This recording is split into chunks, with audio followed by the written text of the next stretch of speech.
कृष्ण ने अर्जुन से कहा, तू होता कौन है मारने वाला? तो अपना घोड़ा भाग क्यों लगा रहा है? तू तो निमित्त है। तू जिन्हें मारने वाला है, तू ये मत सोच कि तूने मारने वाला है, ये मर चुके हैं पहले, तुझे सिर्फ औपचारिकता पूरी करनी है। ये ऑलरेडी मर चुके हैं, तुझे सिर्फ अपनी औपचारिकता पूरी करनी है। तू होता कौन है मारने वाला? तू निमित्त है। इनकी मृत्यु तय है। वह उस स्थिति को बता रहे हैं कृष्ण, इनकी मृत्यु हो चुकी है, जो उनके भाग्य में, उनकी कुंडलिनी में ज्योतिष के हिसाब से जो मृत्यु की तिथि और समय है वो बिल्कुल निश्चित हो चुका है। उनका कर्म प्रारब्ध के हिसाब से जो होना है बिल्कुल तय है कि इस समय में इनकी मृत्यु होनी ही होनी है। और तू इन्हें सोच रहा है कि तू मारेगा। तू होता कौन है मारने वाला? तो मरने ही वाले, तुझे सिर्फ निमित्त के रूप में उपयोग किया जा रहा है। तू सिर्फ निमित्त है। तू कर्ता मत बन। कर्ता बनेगा तो पाप तेरे सिर पे आ जाएगा और मरना उन्हें ही है, मरना ही पड़ेगा और इस तरीके से ही मरना पड़ेगा। तू यदि कर्ता बनेगा तो पाप तेरे सिर पे आ जाएगा। तू निमित्त है, तू कर्ता नहीं है। तू नहीं मार रहा है, तेरे द्वारा कुछ घट रहा है और वो मरेंगे। तू है ही नहीं बीच में। तू बीच में आ क्यों रहा है? तू कहाँ है? तू कौन है? अरे तेरे से घटेगा, तू कुछ है ही नहीं। अर्जुन है ही नहीं बीच में। कौन अर्जुन बीच में? वहाँ पर कुछ घटने वाला है और उस घटने में वो मारे जाएंगे। तू बीच में मत आ, तू कर्ता मत बन।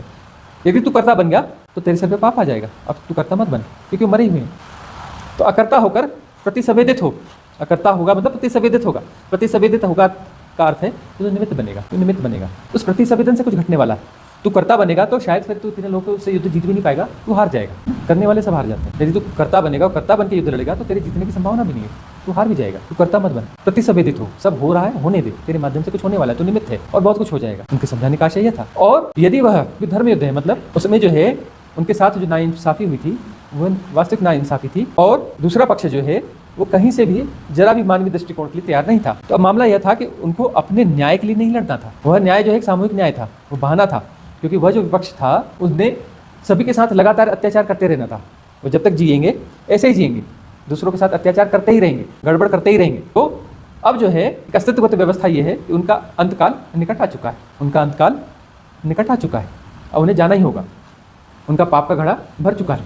अब जो है कोई ना कोई निमित्त बनेगा, तो निमित्त तू बन जा। कर्ता मत बन, निमित्त बन। निमित्त बनेगा तो काम हो जाएगा। कर्ता बनेगा तो शायद तू हार भी जाए युद्ध। तू लड़ रहा है तो हार सकता है। अच्छा तू लड़ेगा ही नहीं तो फिर हारने वाले का क्या सवाल है? तू तो लड़ेगा ही नहीं, तू है ही नहीं तो तू लड़ेगा कहाँ से? युद्ध हो रहा है और जाना जा रहा है, युद्ध हो रहा है और जाना जा रहा है। उसमें जो है कोई कर्म दोष बनेगा ही नहीं। जब तू है ही नहीं तो कर्म दोष कहाँ का बनेगा? निमित्त है, प्रतिसंवेदित हो रहा है, तू है ही नहीं। जब तू है ही नहीं तो दोष किसको पड़ेगा? पाप किसको पड़ेगा? पाप बनेगा ही नहीं। यदि उस गहराई से उस बात को समझा जाए, उस सिचुएशन को समझा जाए, तो वहाँ कोई पाप नहीं बनता, कोई दोष नहीं बनता, वहाँ कोई हत्या नहीं है। वो बहुत बड़ी बड़ी गहरी बात है, बहुत थिन बात है।